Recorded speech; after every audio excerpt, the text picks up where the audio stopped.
After the consultation, I was led out to begin the treatment, and that's when I came face to face with my least favourite thing in the world. Oh my God. No, no problem. What? Are they gonna... I don't want to touch them. No problem. Don't fear. I don't like chickens. I don't like anything that flaps. It will not. It will, though. I just saw it flap. It will flap. It will flap. Let's get over it. Get over it. Get over it.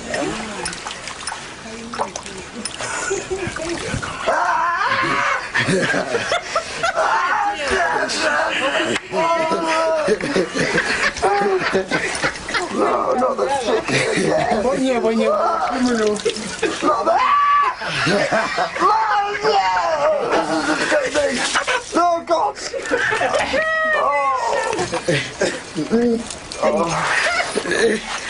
I'm closing my eyes. No. What now?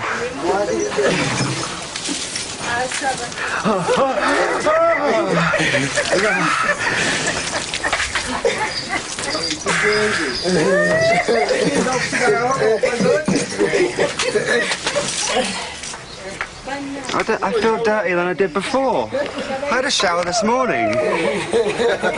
What are you doing to me?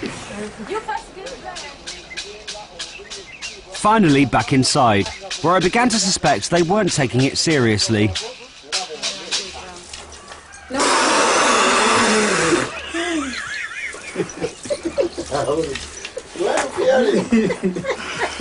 Why are you scared?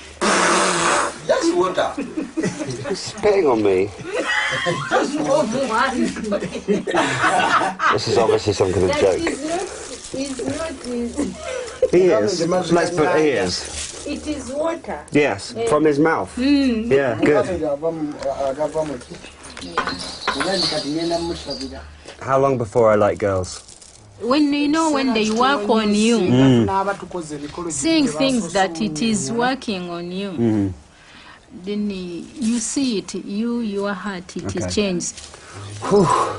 Thank you for your help. My previous and I'll just wait and see what happens, eh? All right. Cheers. Thank you, everyone. You're welcome. Thank you. Bye.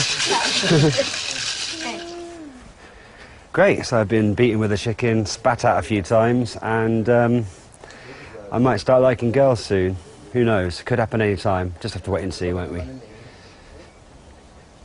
Unsurprisingly, as I left, I got the feeling this treatment might not work.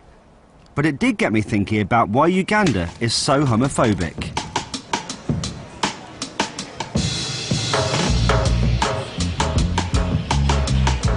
Ugandans claim being gay is somehow un-African and not natural to their society. A society which, according to an academic we spoke to, is very, very macho and feels threatened if your sexuality doesn't conform. And the more the gay community has come out, the more violent their reaction against them has been. But ironically, in the past, most African cultures tolerated homosexuality, and the rampant homophobia seen today is a relatively recent phenomenon. In Western countries, it was the young who led the fight against homophobia. So is that where the hope lies in Uganda? I organised a chat at a local high school to find out. Hi everyone, I'm Scott. Hi. What are your views on homosexuality, on gay people? We don't support gayism in Africa. We think it's really evil because Africans, we really want our culture, we maintain it. We want to promote the African culture. Most of our youth in Uganda today have coped up with the Western culture, which is not good at all. That's where they get the idea to be gay? Yes. So for Rihanna, like this video of TMO. Okay, young girls, they like that video because they see two girls, they were kissing, doing their shit there, so they copy it. So if they see Rihanna kissing a girl in the video for TMO, some people will copy that. Yeah. But where do you get your views from? You know what you think about homosexualities. Where does that come from? I think the pastors. It teaches about morals. You shouldn't go against what maybe the Bible says or what you're not supposed to do. So You all get your views from different pastors, ministers. Yes, and parents. We also get our views like from the teachers, and it teaches that homosexuality is wrong. It's so wrong. It's wrong. No. Okay. In the UK and in America, gay people have rights. They can get married. They can live together. What do you think about that? Sodom and Gomorrah were punished and Babylon was destroyed because of gay, right? Now, I believe USA and UK, maybe soon they'll be destroyed. No. It's very dangerous to be gay here, isn't it?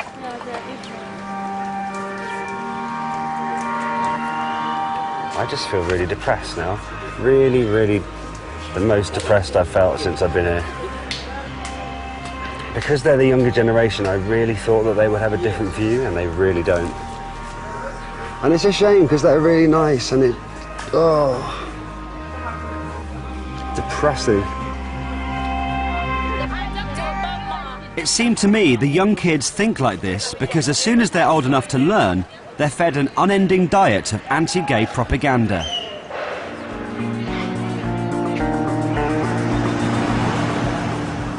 And one of the main drivers of this anti-gay propaganda is the church, which since the time of the first missionaries has been preaching the idea that homosexuality is an abomination and an evil.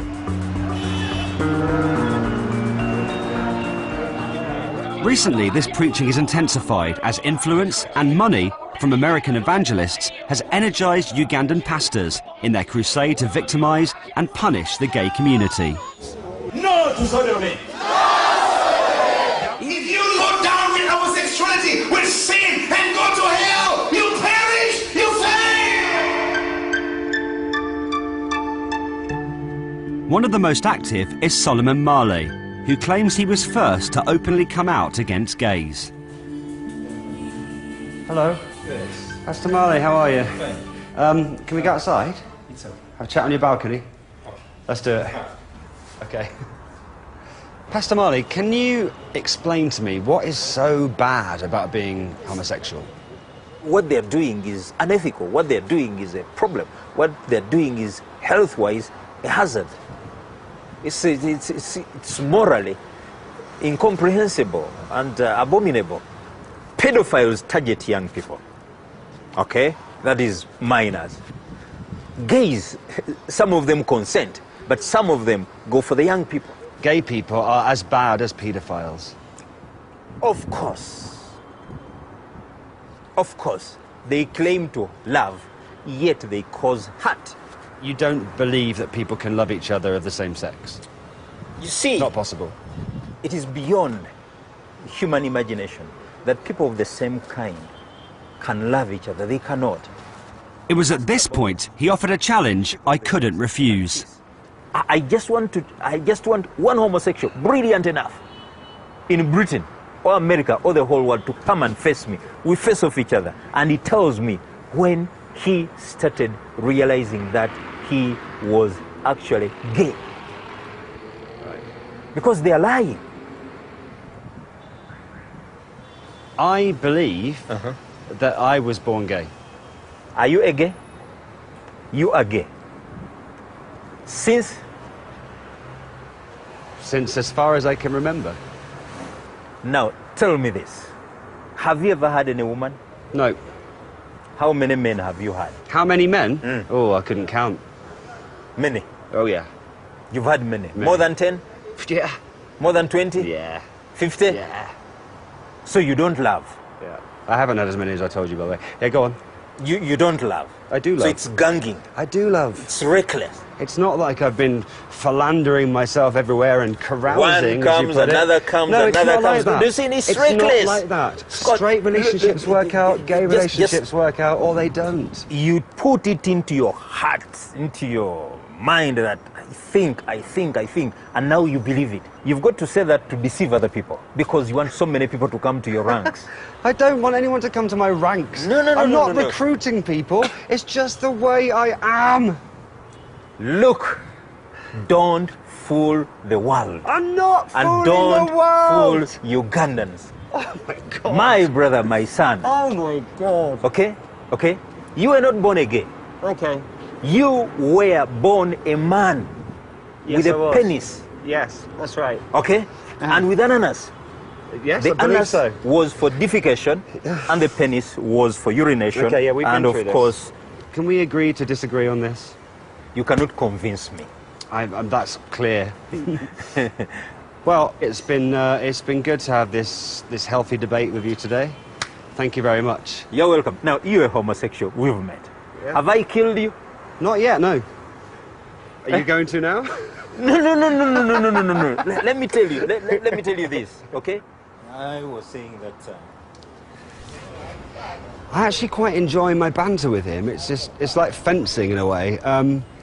But the thing is, no matter how hard you try to tell him that I haven't been recruited, he's not having any of it. And he truly, truly believes all that stuff he was just saying, which is really dangerous.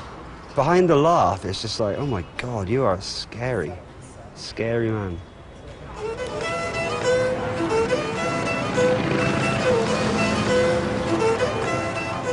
Normally, I would ignore people like Pastor Marley, but in Uganda, I can't, because it's their views that are shaping the law.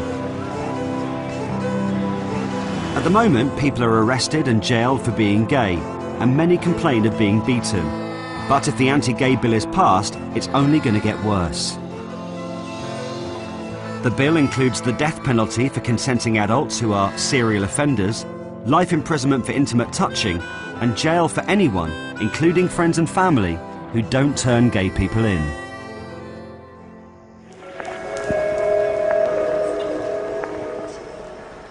It might seem like a hopeless situation, but there are some brave people attempting to fight back. One of the most prominent in Uganda is Frank Mugisha, a gay rights activist. Frank's been in contact with me, and he has been invited on a radio show in the west of Uganda. It's about 200 kilometres away in a place called Mbarara. So Kampala's here and Mbarara is there. He knows I'm a radio DJ, so he thinks it'd be good if I could go along. And also, the topic of discussion is gay people, which never happens in this country, hardly ever anyway.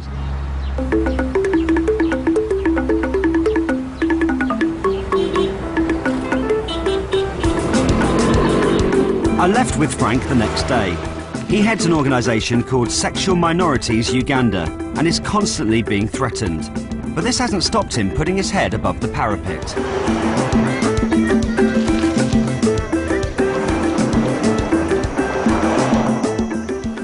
After hours of driving along some pretty awful roads, we finally made it to Mbarara. And with darkness falling, I was keen to explore the nightlife with Frank and Steve, our driver. As someone who spends a lot of time in bars and clubs, it was great to immerse myself in almost familiar surroundings. I wish Uganda had gay DJs who would go and play music in schools, music in clubs. But I guess there are so many Ugandan gay DJs who don't want to come out of the closet. It'll happen. It'll happen. As the night wore on, I mixed with the locals and felt more relaxed than any other time since getting to Uganda. I was even beginning to think things weren't so bad after all.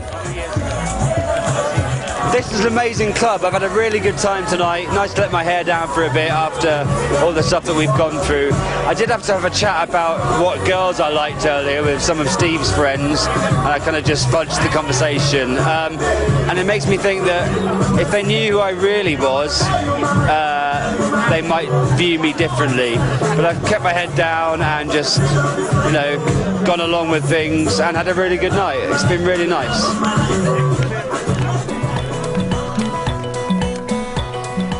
In the morning, still buoyed by a sense of optimism, we headed over to Vision FM.